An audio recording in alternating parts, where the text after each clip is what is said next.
جماعت اہل حدیث کے مایہ ناز خطیب، مذہبی اسکالر، محترم و مکرم پروفیسر ڈاکٹر عبدالرزاق ساجد کے نیو بیانات، خطبات، دروس قرآن و حدیث کی روشنی میں سننے کے لیے ہمارے یوٹیوب چینل کو سبسکرائب کریں، فیس بک پیج کو بھی فالو کریں۔ بارک اللہ فیکم۔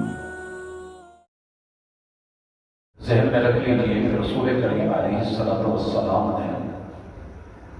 اکٹھے مال کو زکوٰۃ بچانے کے لیے یا زکوٰۃ ڈالنے کے لیے الگ کرنا یا الگ کو اکٹھا کرنا اس سے منع کر دیا ہے۔ الگ کرنے کا طریقہ، ایک آدمی کے پاس 35 تولے سونا ہے، اب اس پہ زکوٰۃ ہے 7.5 تولے سے زیادہ ہے، سارا سال 11 مہینے وہ اپنے پاس رکھتا ہے، اور جب رمضان آتا ہے تو زکوٰۃ نہ دینی پڑے، وہ سوال کرتا ہے کہ مولانا میرے ماشاءاللہ بیٹے بیٹیاں ساتھ ہیں، تو میں سب کو 5-5 تولے نہ دے دوں، فرض ہے ان کا جو ہے وہ نبھ جائے، تو اگر یہ کرنا تھا تو پہلے کر دیں، اگر زکوٰۃ سے بچنے کے لیے کر رہے ہیں کہ اس پہ زکوٰۃ نہ دینی پڑے تو یہ منع ہے، یہ منع ہے۔ 2 آدمی ہیں، الگ اپنی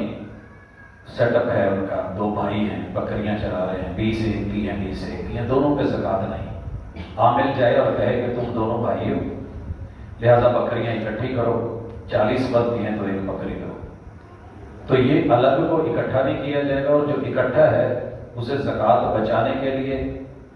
الگ نہیں کیا جائے، تو دونوں صورتیں یہ منع ہے۔ تو یہ سوال چونکہ کثرت کے ساتھ آتا ہے، پوچھا جاتا ہے، اور بالخصوص اس مہینے میں، تو یہ ذہن میں رکھیے گا۔ دوسرا میں وضاحت کر چکا ہوں کہ رمضان میں لوگ زکوٰۃ صرف اس لیے دیتے ہیں کہ اللہ اجر زیادہ دے، وگرنہ رمضان کوئی زکوٰۃ کا مہینہ نہیں ہے۔ جب بھی جیسے مال آپ نے غلہ کھیتی باڑی جب اٹھانا ہے تب، اور جب سال پورا ہو جائے، اگر میرے کسی مال کے اوپر جنوری میں نے کام شروع کیا تھا، آنے والی جنوری مکمل ہوئی ہے اور میرا جو ہے مستحق پورا ہو گیا، نصاب بھی پورا ہے، تو مجھے اس کے اوپر سال گزرنے کے بعد زکوٰۃ جنوری میں نکال دینی ہوگی، بھلے ابھی رمضان کو لیٹ ہو۔ تو یہ زکوٰۃ کا مہینہ صرف اس وجہ سے ہے کہ لوگ اجر اور ثواب کے لیے اس میں دیتے ہیں، وگرنہ زکوٰۃ اس کے ساتھ خاص نہیں۔